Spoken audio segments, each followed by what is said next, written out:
An jabana rorroo irraa hanga saaq isaan qaatti konkolaataa miti kophee gaarii osoo hin qabaatin akka bineensaa adamsamam lubbuu koo irratti murteessem hiriyoota koo jajjaboo hedduu faana baqachuurra du'a filadheen waan keessa koof keessaa ummataa jiru baasee dubbachaa turem. Kophee malees hoggoota baay'ee deemeeram waan ta'eef tarii yeroon qananii wallaale malem rakkinaan waliif haaraa miti jedham. Artist Ittiqaa Tafarii kabajamtoota daawwattootaaf hordoftoota eejem nageenyi rabbii guddaan bakkaaf kallattii jirtan maratti isin haa qaqqabu isin jenna. Daawwattootaaf hordoftoota keenya akkuma kaleessa galgala dhimma FIB Finfinnee Integrated Broadcasting Finfinnee irraa baqachuun gama Keeniyaatti galee isiniif gabaasnee turreem. Hojii gaggeessaa olaanaan dhaabbata FIB Media FIB obbo Lammii Taayyem konkolaataa artist Ittiqaa Tafarii gurgurachuudhaan mana murtii osoo wal dhaabaa jiranii artist Ittiqaa Tafarii fi namoota qabeenya hanga miiliyoona 3 oliitti tilmaamamu jalaa baqachuun Keeniyaa akka galees dubbatameera. Dhimma kanarratti artist Ittiqaa Tafarii akkasumas immoo namoonni artistii kanatti dhiyaatanii fi gaazexeessitoonni yookaan immoo hojjettoonni FIB wantoota dubbatan akka armaan gaditti isiniif qindeessinee jirra. Dhimma kanarratti hojii gaggeessaanis waan dubbate qabam nutis ammoo waan qindeeffanne qabna. Artist Ittiqaa Tafarii kophee malee miilaan akka deemem hojiiwwan gurguddaa saba kanaaf hojjechaa turuu isaa hundi keenya quba qabna. Dhimma kana ammoo gadi fageenyaan namoonni hedduun balaaleffachaas jiru. Nutis odeeffannoo keenya guutuu qabannee isiniif dhufnee jirra. Kallattumaan gara oduu keenya guutuutti isin dabarsina.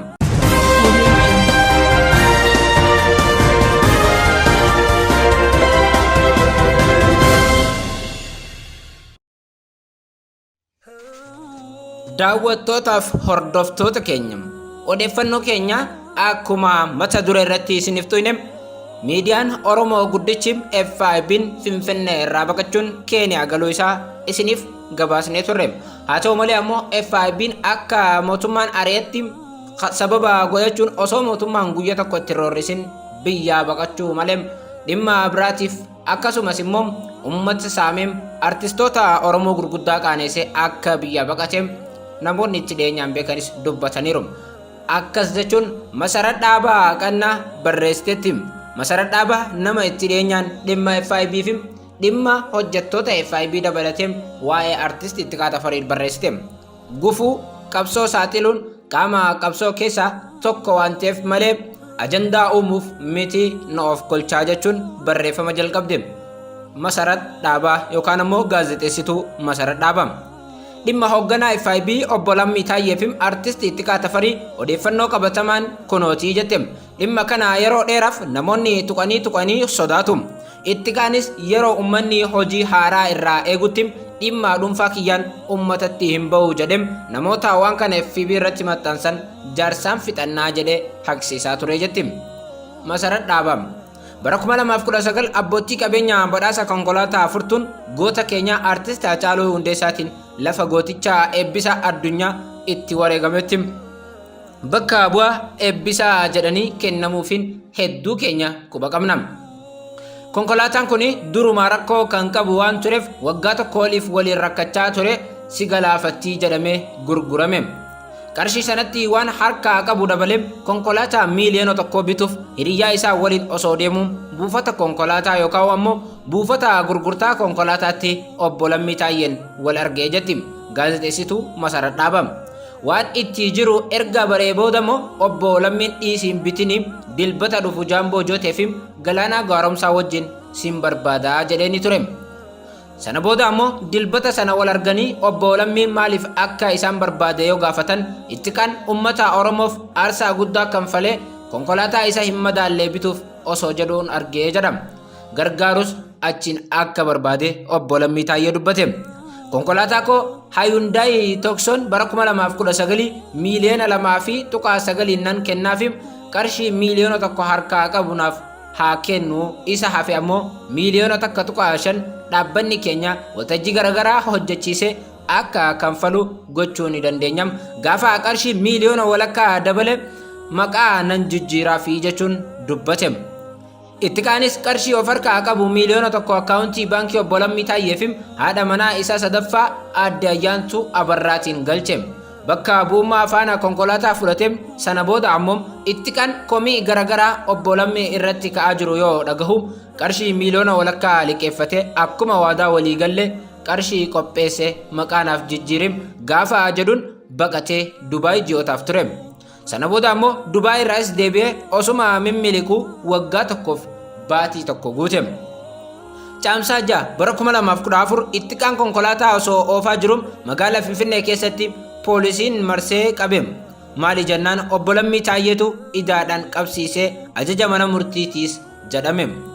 Jaamboo Jootee fi Galaanaan bilbilanii yeroo gaafatan qabeenyi dhaabbata keenyaa Finfinnee Integrated Trade yookaan ammoo fiitiin hundi dhorkii itti baheera idaadhaan qabame nan sirreessaan eegaa jedhe achumaan dhokachuu eegale. Himanni irratti banamee achumaanis qabamee hidhame. Hidhaa guyyaa 6tiin booda ammoo jaarsummaadhaan waggaa tokkotti konkolaataa miiliyoona 2 ol dabaleera waan ta'eef ani cheekii birrii miiliyoona 1.7 nan kennaafi jedhee ji'a tokko fuulduratti butee hagayya 30 bara 2014tti cheekii barreessee wabiidhaanis bahe.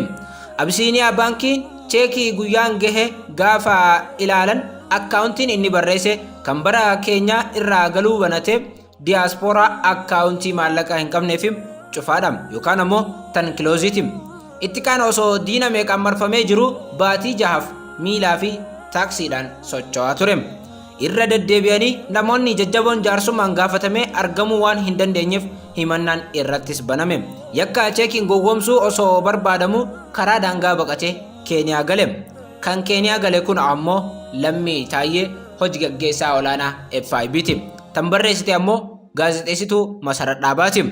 Erga bees homaana gochuu hin dandeessu akkuma ati sirbaa warraaqsaan ummata biratti fudhatamummaa argatte nutis oduu ummanni jaallatu takka yoo miidiyaa keenyaan dabarsine ummanni nu cinaa hiriiraa ni jechaa dhaadachaa ture. Dhimma dhuunfaa kootti fadhee dhiisee malee anuma akka dhuunfaa kootti sagantaa garagaraa dhaabbanni isaanii faana qopheesse qarshii 151 dargaggeessa hojii koomeedii yeroo gabaabaa keessatti ummata biratti fudhatamummaa argate Kaabbitoo Amantee yookaan ammoo Jaakoo Amantee 120 ganee FIB irraa ari'ame. Gama biraatiin ammoo artisti Lijiyaareet 150 dhorkate. Kan akkanatti dhorkatu kun ammoo hojii gaggeessaa olaanaa FIB'ti. Namoota manaan ijaarree isiniif kenna jedhee namoota 100 lakkaa'aman mindaa waggaa tokko liqeeffate sheerii bitatan maallaqa qonnaan bulaa kan diiyaaspooraa sheerii bitan mindaa hojjettoota FIB karaa kiraayoo istuudiyoo FIB dabalatee himannaa 50 oliif irraa qabam. Kana hunda awwaalee har'a Keeniyaa galeen qabsoo gaggeessaa jedhee waraabessi biyya isan beekne deemee kalloonaaf afaan makmaaksa Oromootiin hubachiisa. Namoonni jaalala ittikaaf qabdan akkasuma ammoo quuqamaa Oromummaa qabdan ittikaa Tafariif torbee takkatti konkolaataa dachaa sanaa ta'uu bituu fi dandeenyas jetti gaazexeessituu Masarat Dhaabaa. Baay'inni keenya maqaaf yookaan ammoo gufuu walitti ta'uuf ooluu hin qabu akka namoota kuni taaksii fayyadamuu hin danda'u halaalaa mul'atam Oromoo keenyaatu halaalaa itti fiigee ittiqaa keenya jedhee jaalala keessa diinaaf saaxilaa jette Masarat Dhaabaa. Ji'a 6 istuudiyoo irraa hafee dhokfatee rakkachaas ture. Gaafuma of bira dhabnee qofa boo'uun gurraacha uffachuun ammoo fala hin ta'u jetti gaazexeessituun Masarat Dhaabaa. Maal gochuu akka qabnu irrattis waliif galuu danda'uu qabnaa jetti gaazexeessituu Masarat Dhaabaa. Dhimma kanarratti ammoo ganama akkanam artistiin keenya jaallatamaaf kabajamaa artist Ittiqaa Tafaris barreeffama gabaabaan dhimma konkolaataa isaa fi dhimma gaazexeessaa fi hojii gaggeessaa olaanaa miidiyaa FIB akkas jechuun dubbate barreesse. Ittiqaa Tafarim dhimma anaaf obbo Lammii Taayyee ilaalchisee waan na mudate sababiin haga irraa calliseef tokkoffaa akka ilma Oromoo tokkotti aadaa qabna akka aadaa keenyaatti waan manguddummaa bira darbitus hin seenee jedhama artist Ittiqaa Tafarim. Lammaffaa waa'ee konkolaataa dhabuu koo osoo hin taane waa'ee warra miila dhabaa jiru waa'ee uummata lubbuu dhabaa jiruu fi kan maatii dhabaa jiru jala ajandaa fudhadhee sagalee xiqqoo isaan qaban tana jala hatuu hin barbaanne jedhama artist Ittiqaa Tafarim. Namoonni dhimma koof akka malee aartanii miira keessan ibsachaa turtanis jaalalaaf kabaja Oromummaa fi nageenya koof waan dhimmamtaniif hedduun isin kabaja hedduun isin jaalladhaa jedhama artist Ittiqaa Tafarim. Ani jabana roorroo irraa hanga saaqe sankaatti konkolaataa miti kophee gaarii osoo hin qabaatin akka bineensaa adamsamam lubbuu koo irratti murteessee hiriyoota koo jajjaboo hedduu faana baqachuurram du'a filadheen waan keessa koof keessa uummataa jiru baasee dubbachaa ture jedha artisti Ittiqaa Tafarii. Kophee malees waggoota baay'ee deemeera waan ta'eef tarii yoon qananii wallaalee malee rakkinaaf waliif haaraa miti jedha artisti Ittiqaa Tafarii. Hawwii bilisummaa malee aartii Oromoo keessa akka artistii keenya abaluun jireenya gaarii jiraadhaa wanti jedhamus tasuman jiru jedha artisti Ittiqaa Tafarii. Dhugaa sabaaf jiraattee isumaaf aarsaa ataatam anis tasa karaarraa itti goree osoo hin taane beekeen itti seenee jedha artistummaa. Waa'ee koo akka haasa'amu hawwee hin beekus jaallattoota koon faarfamuu illee akka fannoottiin ilaalaa jedha artisti Ittiqaan. Jaallattoota koo hundaaf ishoonaaf jedhuu fi diina qabii afaan kee iree eebbisaatu si eeggata jedhee natti dhaadatu irraa kan hafe abaluunaaf faarsii yookaan abaluunaaf arrabsii jedhames ajajni qaama kamuu irraa natti kenname sirbees tasuman beekuu jedha. Ani sirba dhuunfaa kootiin sirbaa jedha artisti Ittiqaan. Erga dubbiin konkolaataa koo shira ta'uu bare ammoo ji'a jaha guutuu namoota dhimma karaa adda addaatiin dhagahanii maxxansuuf na gaafatan dhorkaa kan maxxansan ammoo kadhadheen haqsiisaa ture jedha artisti Ittiqaan.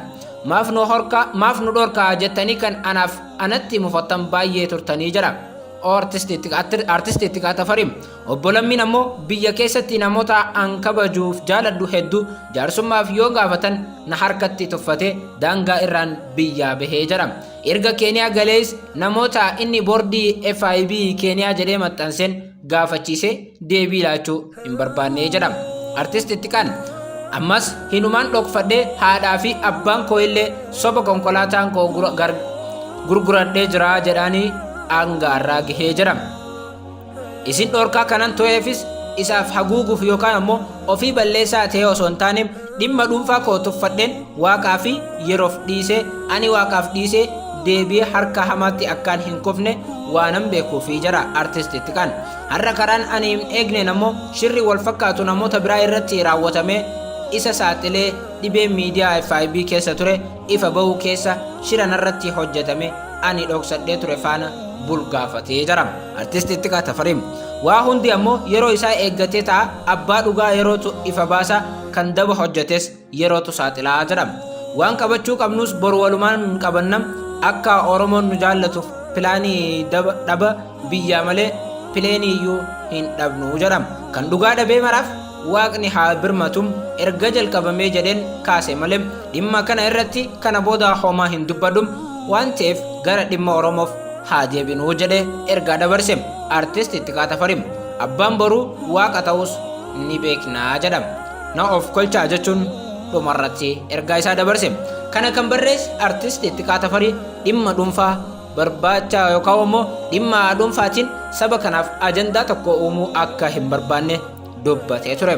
Haa ta'u malee ammoo dhimma kana irratti hojii gaggeessaa olaanaan FIB warri asirraa wajjan ni wajjan malee nuti hojii keenya hin dhaabnu jechuun irra deddeebiin dhaadachaa jira. Nutis hanga xumuraatti hordofneen dhimma FIB kana isin biraan ga'uuf qophii keenya xumurree jirra. Waan nu hordoftaniif galatooma. Har'aaf kan qabanneem kana fakkaata hanga odeeffannoo biraatiin walitti deebinutti oolmaa gaarii.